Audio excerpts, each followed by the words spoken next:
Raiders head coach Antonio Pierce on the decision to punt. 4th and 1, the fourth quarter, 7 minutes to go, down 6. Ladies and gentlemen, in this video today, I'll be breaking that call down, why it was wrong, the problem with coaches like Antonio Pierce, and what needs to happen moving forward for the Las Vegas Raiders. Let's take a listen to Antonio trying to defend the indefensible.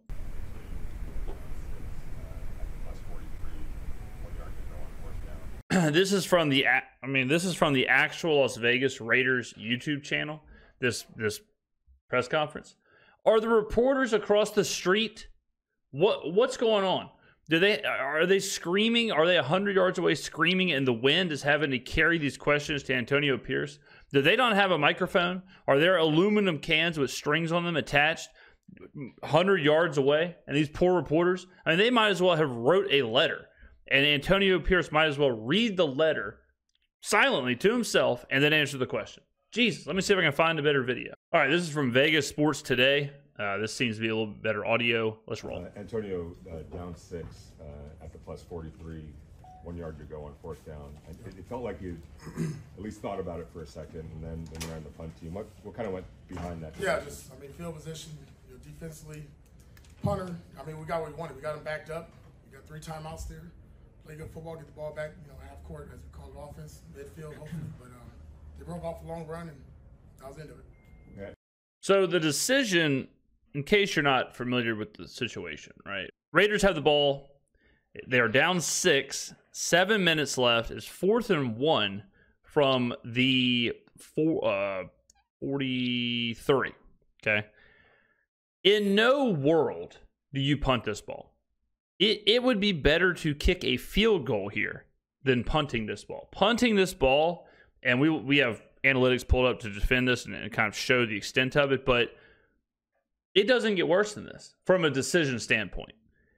To me, and I've said this before in the past with other coaches like Nathaniel Hackett or Mike McCarthy, if you get this wrong as a head coach, I think this is a fireable offense. You cannot be the one making these decisions, blow a decision like this, and hold on to your job, as far as I see it.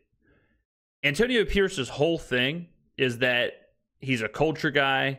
His team loves him. His team plays physical. He's tough. The team is tough. The Raider culture. That's fine. But none of that equals this. If your team is tough, if your team is physical, if your team has Raider culture, if all of that is true, if they love you, if they'll run through a wall for you, then you don't do something like this, which is probably the most cowardice decision possible. And it is.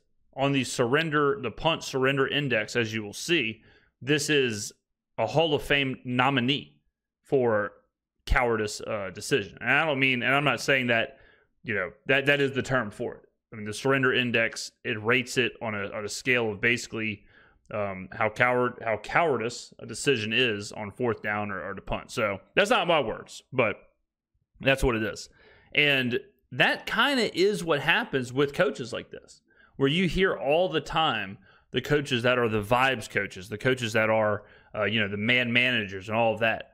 Can you imagine being a player on the Raiders and running through a wall for this guy and loving your coach and buying into the culture and working hard all week and all the other stuff that we hear all the time, the rah-rah speeches and whatnot, and then all your hard work, all of that is just tossed away because of a decision by a guy who is hired to make these decisions, but he's the only one in the entire stadium who knows that doesn't know this is the wrong decision. I don't get it. And that's been a lot of the defense of Pierce after this, is that, the Raiders will be okay because they love their coach. That's fine. But there's a big difference between being really, really good at locker room speeches and being really, really good at being a football coach.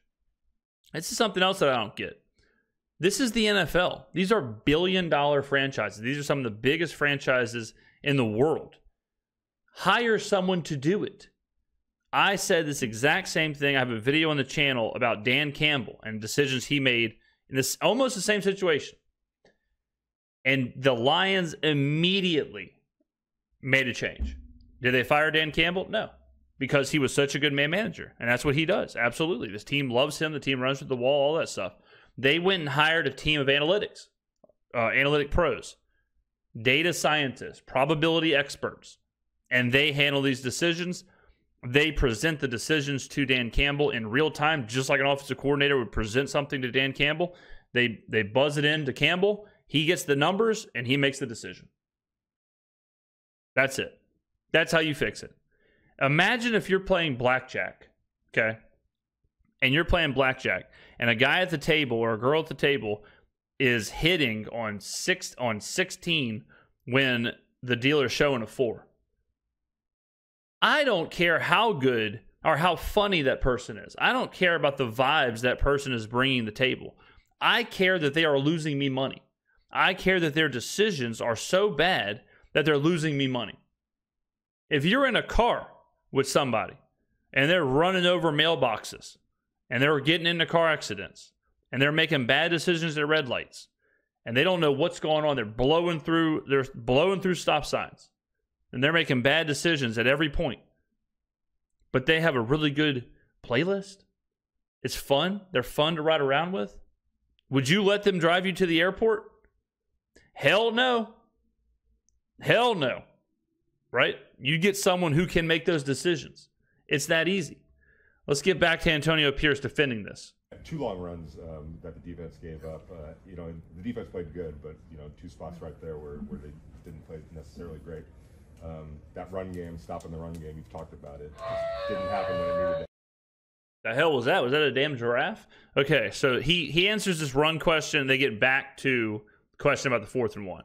So we're going to skip ahead to that. Antonio, it seemed like the camera panned to you when you guys were getting ready to punt, and you seemed like you were in conversation on the headset. Was that something with the game management? You talking about the same question I just got asked?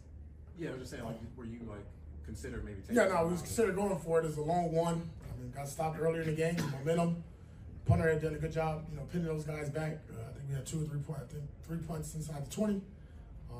Again, defense was the strength for the most part of the game. Keep them back there with 3 timeouts. So this is the dinosaur mentality, is what this is. It's a dinosaur mentality of, defense, strength of the team, momentum, all this stuff. You hear the same thing over and over again. The reason I'm really bringing this up, one, is because a ton of Raiders fans watch the channel. So I throwing them a bone, helping them out here, providing some content, the king of content for 2 teams simultaneously in the NFL, Saints and the Raiders. But also because I said this would happen in the offseason. I said I didn't think Antonio Pierce was a good coach. And I had a lot of people in the comments saying Antonio Pierce is a good coach. He should have been the head coach. The team loves him. He's a Raider guy. The culture. And I explained that doesn't add up anymore. This isn't 1975 where you get a rah-rah coach, he gets the team fired up, and then the teams line up, and then big man wins. That's not how it is anymore. That's not the NFL. This is the NFL right now. It's all out there. So this is the 4th down decision bot. This isn't the surrender index that I was talking about. We'll look at that next. This is from Ben Baldwin. It's an automated bot that runs the algorithm to determine your win percentage at a moment and then the win percentage per decisions. All right. So this one is that situation. Down 6, 4th and 1, 43 yards from the opponent end zone, quarter 4, 7:15, timeouts, 3 and 3. Okay. Go for it. If you go for it, your win percentage is 23%. All right. The success percentage is your likelihood of converting it. All right. The field goal attempt, as you can see, the success is making it. You have a 66% chance of getting the first down. The field goal attempt drops your win percentage from 23% to 14%. All right. So it's a 9% worse decision to kick a field goal. Then punt drops it another percent. So the punt is just the decision to punt, not punt and then don't hold them, not punt and down them at the 1, just the decision to punt it drops it from a 23% win percentage to a 13%. Antonio Pierce's decision, I don't care about analytics. I don't care about your defense doing this. I don't care about the strength of your team. I don't care about the punter putting them within the 20 3 times earlier in the game. I don't care about any of that stuff. The second they sent the punter out there, he cost the team 10%. 10% win percentage. That is huge. Again, this isn't a coin toss. This isn't a, well, some coaches will do it here, some coaches will do it there. I can see it this way, I can see it that way. This is flat out wrong. Not to mention, this is the first game of the season. This isn't with the season on the line. This isn't with the division on the line. This isn't a playoff game. Not that Antonio Pierce would find himself in a playoff game. But this isn't a playoff game. This isn't with a trip to the Super Bowl on the line. This is week 1. It's 16-10. Neither offense can do nothing. You're lucky to even be on the 43. And you say, I think it's easier, because this is what the decision really is. He thinks it's easier for me to punt it, stop them, get the ball, to have enough time to march down the field and score. Like, do you see how crazy that is? Because at the end of the day, he's trying to do the thing that he's already doing. At the end of the day, he's saying, like, I know we're already on the 43, but it's harder for our team to get 1 yard. It's harder to do that. I have less faith in that than I have more faith that we punt it, down it, return it, or stop them, return it, and then score. And then get a bunch of first downs and score with less time, with less resources, because you'll probably use your timeouts. It's flat out not knowing the situation and flat out not having the ability to make the decision. Let's go to the surrender index. Las Vegas deciding to punt from the Chargers 43 on 4th and 1 with 7:15 remaining in the fourth. The surrender index of 131.72. This punt ranks as the 100th percentile of cowardly punts of the 2024 season, which, it's only the first game, so it's not that big of a deal, but it is the worst. It's obviously the worst. And the 99.9th percentile of all punts since 1999. To put that simply, in 25 years, this is one of, if not the worst punt or decision to punt in 25 years. This is a 0.1% percentile, or 0.1% of bad punts, bad decisions. And the craziest thing is it's not like, well, he just made a little whoopsie poopsie. It's not he just made a little whoopsie poopsie. He told you this last year. He told you this. He told you this was going to happen. Last year, Antonio Pierce said, we're going to run the football. We're going to punt on a 4th and short. We're going to kick field goals. We're going to rely on our defense. And when I heard that, I told all the Raiders fans, I said, that's not going to work. Can't do that. You cannot win games or expect to win every game 13-9. You can't go into it saying, yeah, we're going to play the field position game, run the football, be tough, and that's it. You know who gives good speeches, pregame speeches, locker room speeches? Jameis Winston. No one is asking him to be the starting quarterback because he's not great at decision-making.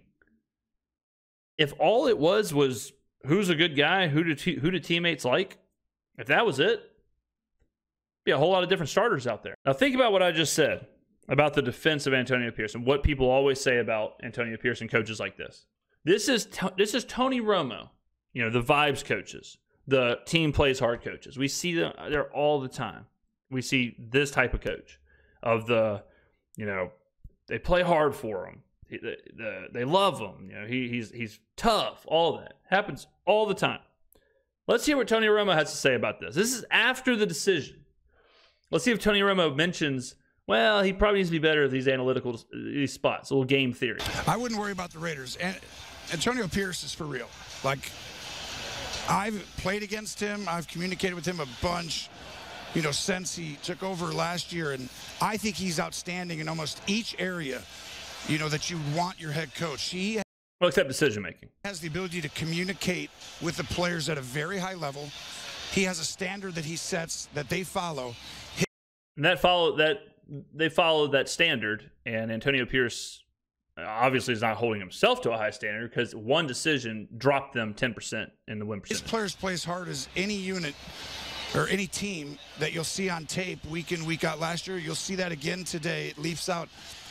They had too many turnovers, and I think that cost them when they were right in that position to kind of extend the lead.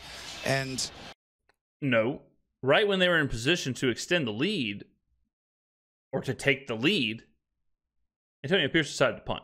to me, there's a lot of positives there, but they didn't get the W. But they're much more exotic on defense than you think. He knows how to hide, disguise. I think they're going to have a really good year. They're just in a very tough division. I mean, The AFC West is ass, by the way. Take the Chiefs out, and it's the worst division in football. you got the Chargers. You got Andy Reid and the Chiefs. Sean Payton, a young quarterback. We'll see. But the Raiders are going to be fine. They're just going to have to win some of the close ones. Can't win. You cannot win the close ones. You cannot win the close ones with that kind of decision making. That's the problem. That's the problem. Let me read this last tweet here. Antonio Pierce. We already saw that. This is an interesting couple of paragraphs. I was thinking today about the weekly minutia within an NFL organization. The hundreds of people working hour after hour to improve the team's chances to win. This is a good point. It's mind-blowing that after all that, 1 win in 14, half a win in the normal Raiders season can be tossed away with the decision of one man, a decision that every other human in the stadium knows is wrong. Mind-blowing. 100%. That's what I'm saying. All this, like, the team loves him, the team follows him, the team works hard, all the coaches, all the assistant coaches, everything. It really does come down to this right here. Think about in the NFL now, like the analytics that go into every team. You think about how smart all these coaches are, how smart the assistants are. 20 years ago, no one knew who assistant coaches were. No one cared. Who was the OC? You know, of some of the greatest teams in the NFL's history. If you go back further than about 10 years, absolutely no clue. Now, you know the OC and the DC of every coach in the NFL. Bobby Slowick and Ben Johnson are like heralded genius gurus, and they're offensive coordinators. That's where we're at with the NFL now. I will say it again. It is so easy for these NFL teams. You know how we always see the quality control coaches whose their job is to like hold the pants of the head coach when the head coach is running on the field? Instead of hiring those guys, how about you hire a couple of guys from the Resorts World Poker Room, head on down to Circa, hire a couple of middling, like average poker players, and stick them up in the booth and let them run probabilities. It's that easy. Hire a couple MIT grads on your analytics team. Why not? This is the NFL. This isn't a high school. They can hire whoever they want. You know how many coaches the NFL teams have? You know how many random positions they have?